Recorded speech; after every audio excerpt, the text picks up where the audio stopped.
Calon Presiden Partai Nasdem Anies Baswedan membeberkan sedikit langkahnya jika terpilih menjadi pemimpin Indonesia selanjutnya di 2024 mendatang.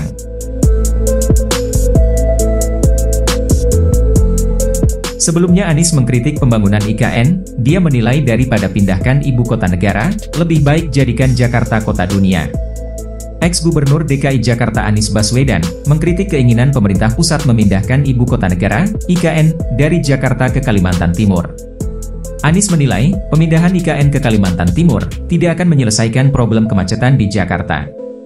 Hal tersebut Anies sampaikan saat menghadiri talk show format dan tata kelola pemerintahan dalam rangka penyusunan Rencana Pembangunan Daerah, RPD, Provinsi DKI Jakarta, tahun 2023 hingga 2026, secara virtual di akun YouTube Pemprov DKI, Kamis, 27 Januari 2022. Namun kali ini pernyataannya berubah.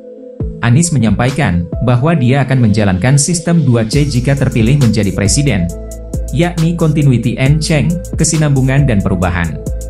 Tidak mungkin hanya change dan tidak mungkin hanya continuity, ungkap Anies dalam program Jujur-Jujuran Rumah KD, yang tayang di kanal YouTube Official Net News, dikutip suara.com pada Selasa, 20 Desember 2022. Selain itu, Anies sendiri mengaku akan melanjutkan pembangunan IKN ketika terpilih menjadi presiden.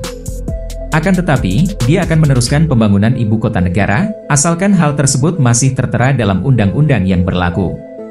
Jadi itu ada undang-undangnya. Selama undang-undang itu masih ada, siapapun yang dilantik menjadi pejabat negara itu, harus melaksanakan undang-undang, tutur Anies.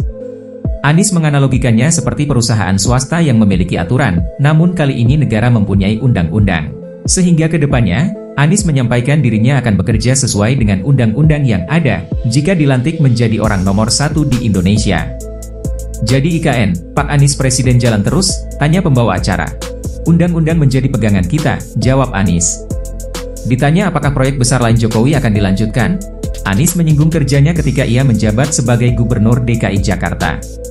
Gini, lihat aja Jakarta, saya sudah bertugas di Jakarta ini 5 tahun. Bagaimana cara era kepemimpinan Anies mengelola program-program yang sudah ada sebelumnya? Dari situlah akan bisa dilihat, kata Anies. Salah satu contoh program keberlanjutan yang ia sebutkan adalah pembangunan transportasi umum di Jakarta, seperti Transjakarta dan Busway, yang dimulai dari era Gubernur Sutioso dan terus berkembang seiring berjalannya waktu. Ketika di era saya, ya saya teruskan dengan cara apa? Ditingkatkan jangkauannya. Tadi saya bilang 42% jadi 90%, kata kuncinya 1, integrasi. Kami mengintegrasikan, bukan hanya busway atau Transjakarta, tapi sampai angkot mikrobus itu, dalam satu sistem. Namanya sistem Jaklingko, jelas Anies. Bagaimana menurut Anda? Ikuti terus berita terbaru tentang IKN Nusantara, dengan cara subscribe. Terima kasih sudah menonton, jangan lupa like dan komen untuk mendukung channel.